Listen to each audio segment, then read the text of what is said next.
Sa ngayon, ang nais namin itulak sa pagka-presidente ay si Senator Risa Hontiveros. So nasa sa kanya yung kwalifikasyon at talagang tumitindig, lumalaban. Kumaga paglalaban ka ni Senator Risa. Yun nga ang comparison kay Mayor Lenny. Both of them are good public servants. Pero ang kaibahan nila, si Mayor Lenny, ipaglalaban mo Pero si Senator Risa, ipaglalaban ka.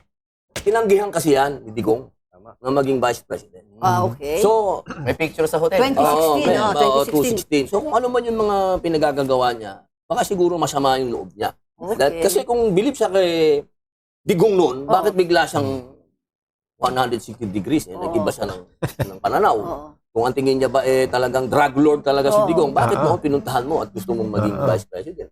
Hindi ako, Robin Padilla nagsabi niya, hindi ako gugustuhin ng maraming tao na maging vice president. Okay. Kasi unang-una, ang hihingin ko, halimbawa lang, ang hihingin ko diyan kay, halimbawa, si Inday na maging presidente, pagpapatayin ko ulit ang mga kriminal. Yun. Para magsama na kami ni Digong. Anong posisyon hihingin mo, sir? O di, presidential anti-crime. Parang, Kasi hindi ako ang nababagay dyan. So we will expect a bloodbath kung vice president ka, sir. Kasi ako nga lang nagsusulong ng death penalty, ayaw na lang akong pagbigyan. Kasi talagang, ang paniwala ko talaga, masyado na maraming demonyo dito sa atin. Even for the corrupt, death penalty. kala ko ba you want everything under the Constitution? Hindi. Marami kasi may treaty pa tayo sa EU na bawal ng death penalty. Kumusta mga kababayan? Saan man dako po kayo naroon, sana'y nasa mabuti po kayong kalagayan. Lalong-lalo na po sa mga kababayan natin na sumusuporta sa mga Duterte at sa mga kaalyado nito. Sama-sama po tayo sumuporta hanggang sa 2028 at ipanalo itong si Vice President Sara Duterte, mga kababayan. At eto nga po, nagsalita na nga po itong si Trillanes kung sino ang kanyang pambato sa 2028 na itatapat nga dito kay Vice President Sara Duterte. At base po sa kanya si Hontiveros Mano ang nakikita niya na maaring maging katapat nitong si Vice President Sara Duterte, mga kababayan. Pinili niya po ito kumpara kay Leni Robredo dahil sa tingin niya ay mas karapat dapat si Hontiveros kaysa kay Robredo, mga kababayan. Pero kahit sino naman dun sa dalawang itapat nila dito kay VP Sara ay sigurado namang walang panalo ito dito kay Vice President Sara, mga kababayan. Dahil kahit sa ang aspeto mo daanin, lamang itong si Vice President Sara Duterte. At may isiniwalat din po dito itong si Senator Robin Padilla patungkol nga po dito kay Trillanes, mga kababayan. Kung ano po ito, sabay-sabay po natin panoorin. Pero bago yan, kung bago ka pa lang dito sa ating channel, ay mag-subscribe ka na at i-click mo na din ang notification bell para maging updated ka sa mga susunod pa natin video. Paki-like at paki-share mo na din ang video ito sa iba pa natin, mga kababayan. Maraming salamat po. what can you say about the just concluded impeachment hearings this week? So, unahin natin si Attorney Topacio. Manay, ito consistent po ang stand ng PDP Laban that it was improper in the sense that it was no longer a hearing, ngunit mukhang full-blown trial na at mukhang sinaklawan ng House ang poder o kapangyarihan ng Senado para mag-conduct ng trial. At consistent din po ang stand namin na ito ay hindi na para maghanap ng probable cause or in pursuance of the procedure on impeachment, ngunit ito ay isang character assassination. The PDP Deputy Spokesperson, let's go to Jimmy Bondoc sa legal naman ng PDP Laban. Matagal ko na rin namang sinasabi na yung impeachment proceedings ay palagay ko may chance ma-declare na void. No? Dahil marami pong violations, lalo ng mga due process violations. Ang isa dyan na dapat nating pagtuunan ng pansin ngayon, hindi pa ito na pag-uusapan, bago to ha? Yung 60 session days. Kailangan natin pag-usapin yan. Kaya masyadong mahaba, kaya palagay ko si Attorney Jess. Yeah. Mahaba ito talaga. We will jump to the other side of the fence. Yes. Attorney Jess. Well, bloodbath. Part 1, last week. Part 2, this week. Matagal ko na din sinabi, naririnig ni Attorney Jimmy, sa humble opinion ng isang pipitsuging lawyer, hindi ako justice, but if the justices side with us, if they don't void it, I think one of the reasons is because they will say the House actually conducts inquisitorial due process sa House, not adversarial. So, hindi siya ma-declare na void if the House can also still get more evidence. Okay. Let's hear from the PDP Laban President on leave, Senator Robin Padilla. Hindi na po ako on leave. Formal Formal na po. on leave. Opo. Si Bastila. Hindi kasi na acting, hindi Sebastian na acting si Baste. Duterte na po. nag-swear Na-turn over kasi. na. Opo, siya na po ang presidente ngayon. Ako By po the way, ay isang hampas lupang miyembro ngayon. Ordinary member. Opo, Pero opo. 3 weeks ago, guest namin ng acting president and chairman nyo, si Al-Kulsi. Opo. So I feel ngayon, Chairman po, chairman. chairman siya. Kaya I feel right now, ikaw, si Attorney Topacio at Attorney Bondok, parang may PDP laban convention tayo ngayong gabi. Opo, opo. Natutuwa nga ako kasi kanina nagganon na tayo. Kasi importante sa Pilipinas magkaroon tayo talaga ng totoong reconciliation. Nagyakapan, lahat. Hindi magkakaroon ng tunay na progreso at pag-unlad kung ganito tayo, puro politika. Ngayon, ang aking pong opinion doon sa... Impeachment, Opo. Ayaan po ay dadaan pa sa plenaryo ng Senado. ng Kamara. Kamara. Kung yan po ay makakarating sa amin. Okay. Opo. Ngayon, ang gusto yata ng Committee on Justice, huwag nang dumaan si plenaryo diretso sa amin. Hindi po pwede yun.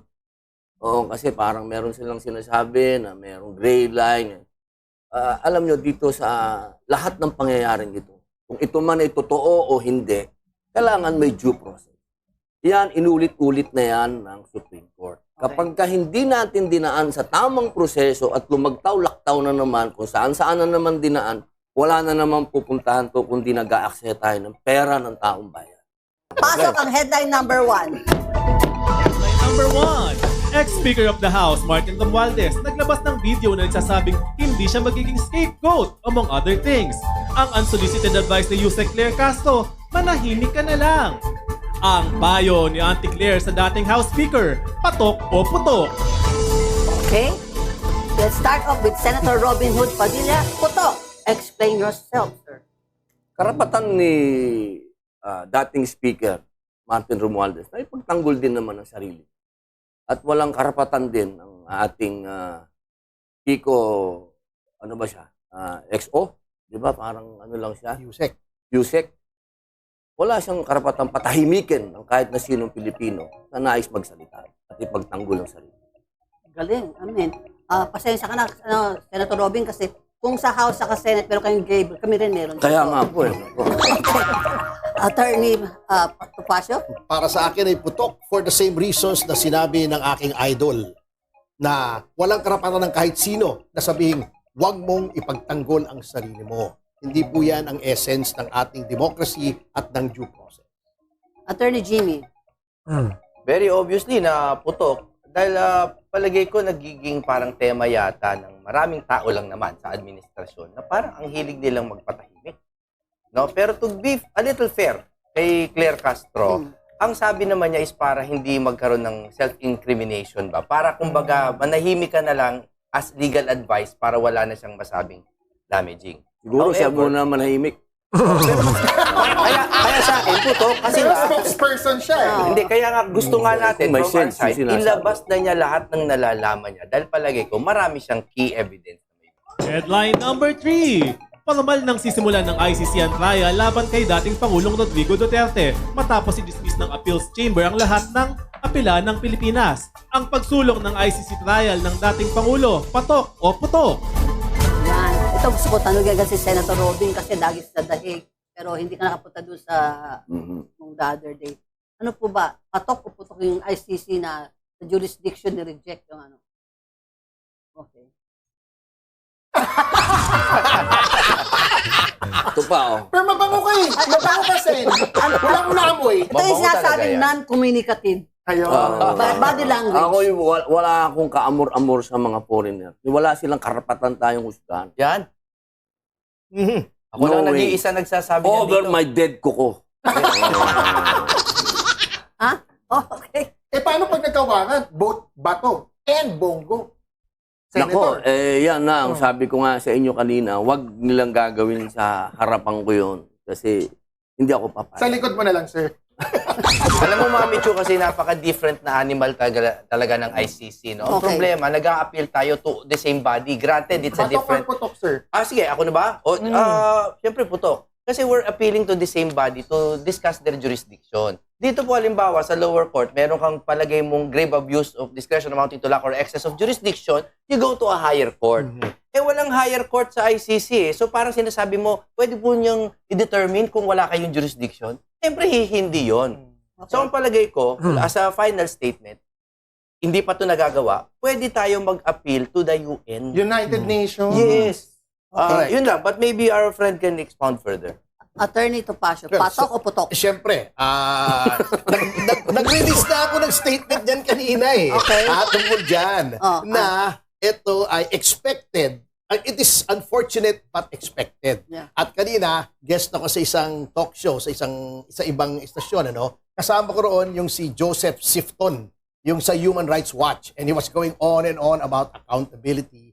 When my turn came, ang sabi ko sa kanya, you know, I have not seen so much bullcrap since I visited a cattle farm in Batangas. Sapagkat sa akin, sabi ko, I find it so offensive na yung isang banyaga na katulad ni Sifton ang magsasabi na mali yung ginawa ng ating presidente. Samantalang ito ang Pangulo na yung patapos ng term niya ay napakataas pa ng approval rating. Ibig sabihin, nagustuhan ng sambayanang Pilipino yung ginagawa niya. Who are you to come here and judge? At sabi ko pa, yung ICC kasi is an institution struggling to remain relevant. Yan ay napakaraming scandal niyan. Number 2, alam nyo, ang natatarget lang yan weak nations. Do you know, Manay Ichu, that 80% of Asia, of Asian countries did not subscribe to the Rome Statute.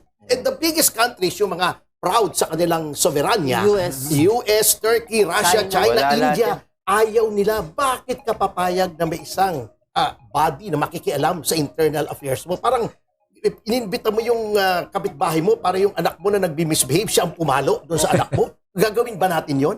Hindi na ba nahiya ang Pilipinas na ibinigay natin ang pinakamamahal na dating presidente sa mga banyaga para sila maghusga? Para dyan, alam nyo, I just came from Hanoi. Yan ang tinatanong sa akin ng mga kaibigan ko doon.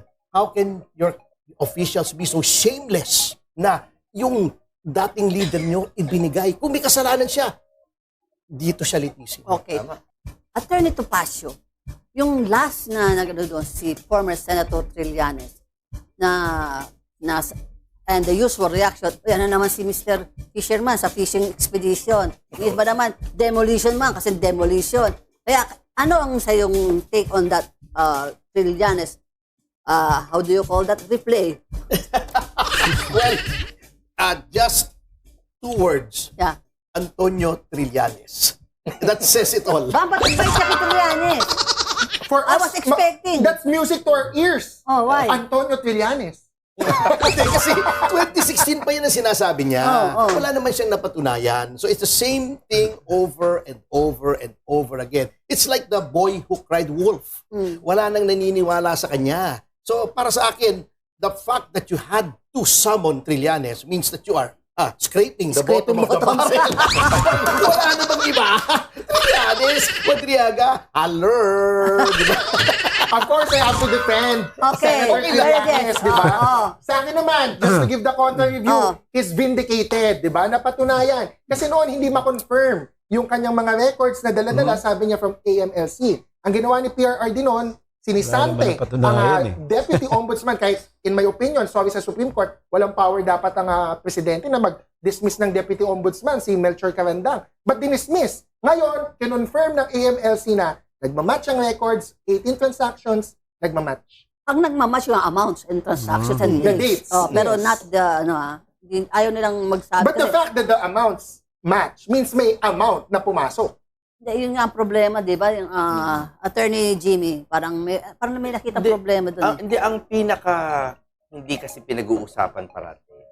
Bakit ba natin pinag-uusapan yung mga hindi ginawa ni VP Sara sa panahon niya bilang VP?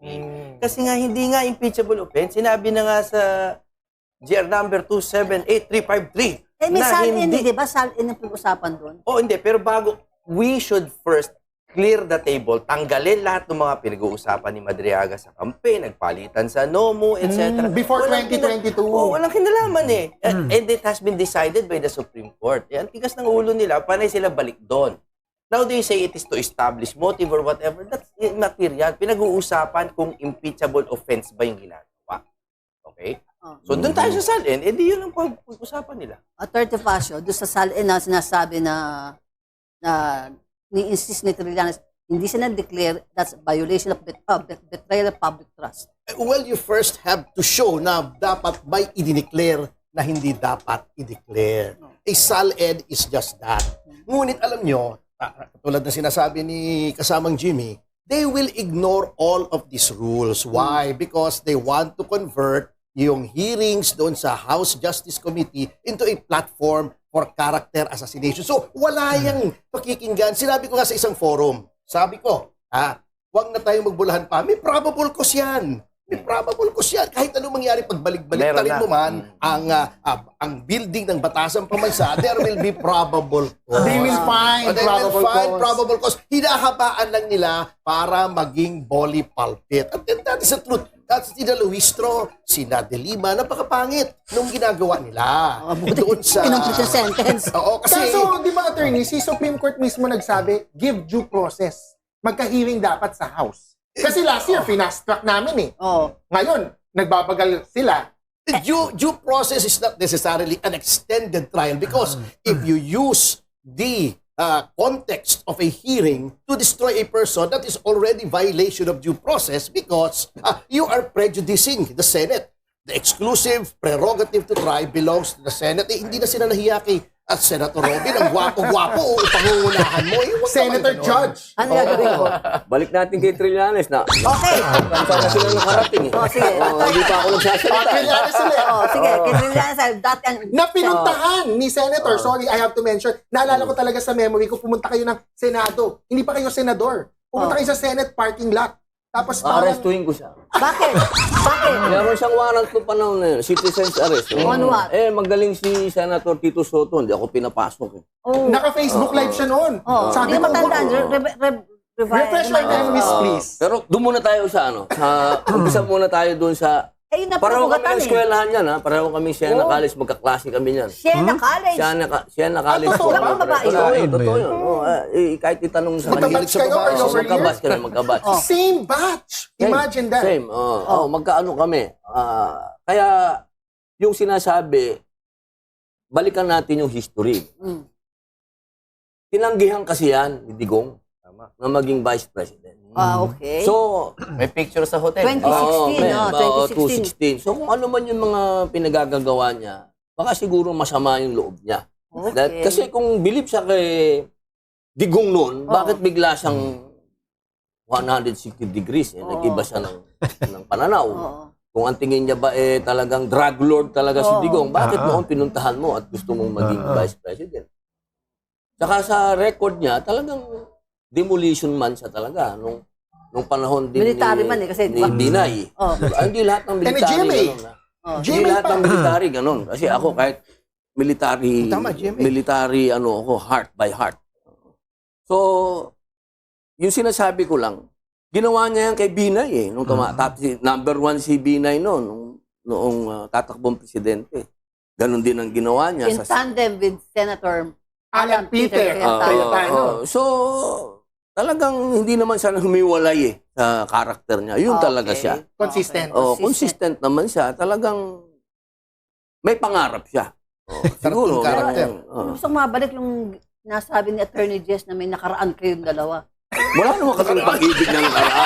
Kasi sa Senate parking lot kasi hindi ka pa senador. Hindi, may arrest kasi si Trillanes no na-cancel yung amnesty. Wala kasi gustong umaresto nung panahon na yun. Di ka pa Sabi ko, senador kung nun. walang aaresto, ako na.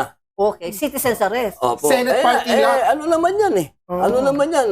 Allowed naman yan. Citizen's arrest. Naka-Facebook live si Sir noon. Oo. Pinapanood ko noon.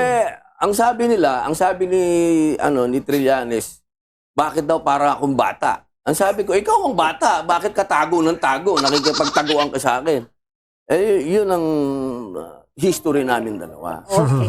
Pero okay naman na kami, nakita na kami na uli, kwentuhan pa nga kami tungkol sa Siena. Okay. Pag fast forward tayo, sinasabi niyo baka talagang definitely baka maakit sa Senado yung impeachment kay VP Sara. Ewan ko kung papasayan sa plenaryo ng Kamara. Hindi, mag-assume lang tayo kunyari na gaano ka kahanda maging senator judge and most probably ipapresent ni Mr. Trillanes yung mga ano niya. Maganda. Kasi yun ang inaantay ng taong bayan. Kaya lang, ang tanong ko, yan ba talaga ang solusyon sa problema ng bayan natin? Ito? Talaga? Ba't di natin pag-usapan ng sweldo ng tao hanggang ngayon, na minimum wage? Ano na nangyari? Pero you are... Sana yun ang pagkukulang ng pansin. Parang very ka confident na hindi papasa sa House plenary yan. Bakit parang merong swift May sources ka ba, Sen? Wala naman akong Ano sources. nasa-sense Wala mo? naman Ano akong nasa-sense sources. mo? Kasi parang, sino paniniwalaan natin? Ito mga taong paulit-ulit na lang na sinasabi. Si Madriaga na Bago lang si Madriaga, kidnapper. sir. Hindi nga. Si Trillanes. Paulit-ulit na yan. Pero I Di mean, ba paulit-ulit yung sinasabi yung niya? first impeachment attempt, 215 congressman yun. Before the elections, 2015 O, di ba elections. sabi ni Congressman Toby Chanco. Toby Chanco, nagkapangakuan dyan ah. Parang gano'n, di ba? Nagkapangakuan. Baka magkapakakuhan nga ulit ngayon. Quick question lang. Quick question. Do you think yung mga nangyayari kay Martin Romualdez ngayon will affect the plenary vote? Siyempre. Siyempre, definitely. Kasi nung unang impeachment, alam naman natin, ang speaker noon ay si Martin. So, because na-implicate siya, kaya oo. parang nakikita mo na hindi maano yung kay VP Sara. May mga ibang congressman na nanlalamig. Oo, gano'n.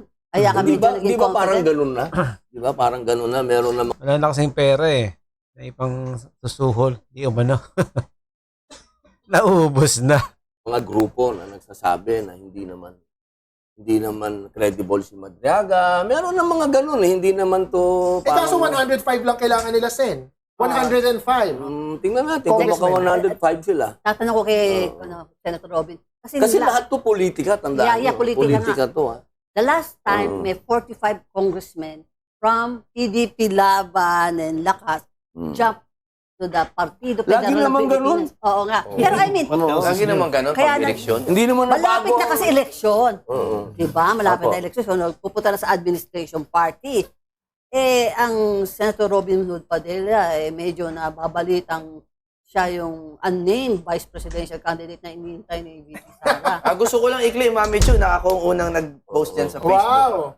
Para lang malinaw. Vice President. Hindi ako Robin Una Padilla. nagsabi niya, hindi na? ako gugustuhin ng maraming tao na maging vice president. Okay. Kasi unang-una, ang hihingin ko, halimbawa lang, Oo. ang hihingin ko diyan kay, halimbawa, si Inday na Oo. maging presidente, pagpapapatayin ko ulit ang mga kriminal Yun. para magsama na kami ni Digong. Anong posisyon ihingin mo, sir? O di, presidential Secretary. anti-crime. Ay. Parang, Kasi hindi ako ang nababagay dyan. Kasi kahit na ang mga anak ko, na nag-usap kami dyan, nagkaroon kami ng mga pag-uusap dyan ng anak ko. ilang Opa, anak na paano pagka ikaw ang naging vice president? Sabi ko sa kanya, mas magiging mahigpit ako kaysa kay Digong. Bloodier. Bloody. Ilang ba anak ka na babae na Kaya ang sabi ng mga anak ko, oh no. Delikado. Ilang babae anak mo, daughters mo? Di ba, 7 po ang anak ko. Babae lahat, di ba? 6 ang babae. Anim babae. Opo. So we will expect a bloodbath kung vice president ka, sir. Kasi ako nga lang nagsusulong ng death penalty, ayaw na lang akong pagbigyan. Kasi talagang, ang paniwala ko talaga, masyado na maraming demonyo dito sa ating bayan.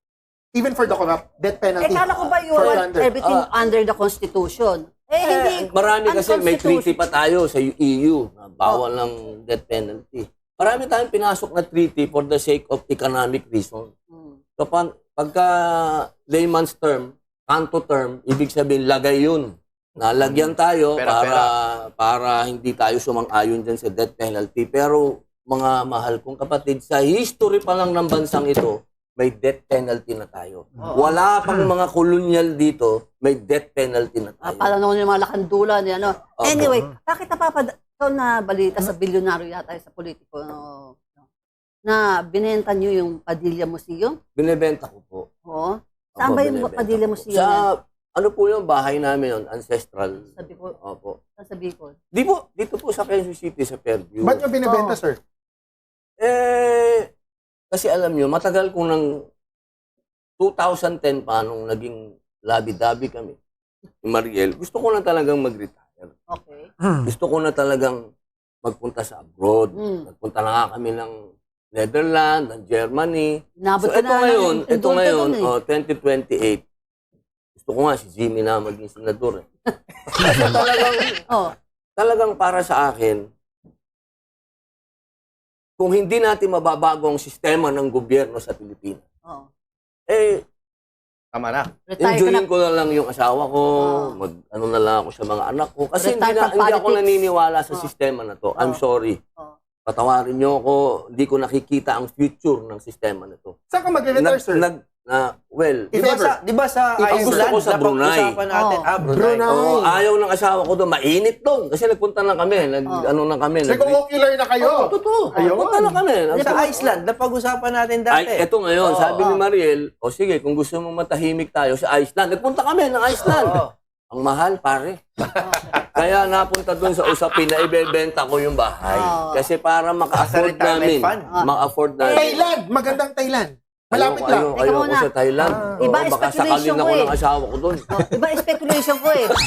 Iba speculation ng many na Opo. pa-fundraising na si Senator Robin Padilla for 2020. Ayun pala tinutumbok mo. Hindi ko Hindi, kailangan nagbasa ko lang. mag-fundraising. Ay, Naging nako. number 1 ako nang hindi ako gumastos yun kahit yun yung naisip ko. Oo, opo, opo. Oo, di ba? Opo. So, you put it up for auction na.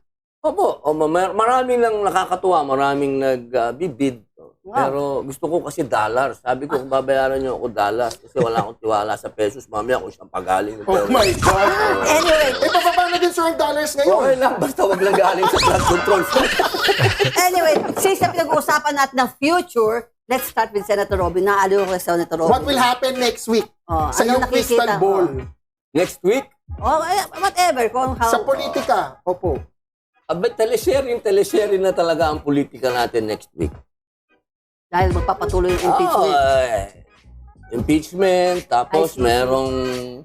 may saldi ko na sinasabi na hindi ko alam kung ano ba talaga, fake news ba yun o totoo Nasa ba brand, na nahuli, na nagsalita na si speaker. Talagang teleserye na po Hindi nga daw nahuli. Pero ayaw umamin. ang ating politika. Talo pa kay Senator Robin Hood, the actor. Ang daming magaling na scriptwriter dito sa politika. Hindi, I At mean- mas maraming aktor dito. Nakakapag-sideline ka pa ba sa paano? Ako, ayun, kagagaling ko lang ng taping ko. Oh, Taping what? ako. Kasi naghihirap na ako sa pagiging politiko. Kailangan kong magtrabaho. Ay, tanungin natin itong malaking kumikita, si Attorney Ferdito Paco. Producer ko yan! Producer niya ng pelikula, di ba? Oh. Producer pala yun. Okay, Saka meron pang sanong. Gringo unasan. next week, Ah. I think, bagamat malaki ang posibilidad na talagang matransmit ito within the next few weeks sa Senado, yung articles of impeachment, I cannot discount the possibility na baka biglang magkaroon ng surprise realignment in consideration of the 2028 elections. Slim chance, but there's still the chance. Number two, tingin ko si Pangulo, in the longer term, hanggang 2028, I think President Marcos will weather all of these political storms, albeit in Mga ibang congressman nagpapahiwatig na eh. Mga dati mo barat kay VP Sara, ngayon kumakampi na eh. much weaker Of course. position Yeah. na Lame lame duck na at Oo. saka kiss of death na yung endorsement niya. Parang nangyari kay Noynoy Aquino noong Okay, 2016. Oo. Oh, Attorney Jess. Jimmy, Attorney Jimmy. Fuck you. Fuck you. Nagkapalit Mami na. Chu. Jimmy. Huwag ka malito, Mami. Pareho na. Puro J kasi, Oh, puro J. J. Ito yung mas gwapo. Ako, Oh. ayan. Ano yung fuck you mo? Ako, the universe is unfolding as it should. Palagay ko, hindi na 1 week lang, isang buong buwan na, palagay ko sisikip ang mundo ng mga kurakot. I am a hopeless romantic. Tingin ko talaga tuturo yan sa mastermind. And it begins now. At yun na nga mga kababayan, hanggang dito na lang po ang video ito. Kung ano man po ang inyong opinion sa video ito, ay comment nyo lang po sa baba ating pag-uusapan. Huwag maging kabahagi po tayong lahat tungo sa pagsulong at pag-unlad ng ating pinakamamahal na bansang Pilipinas. Ingat po kayo palagi at maraming salamat.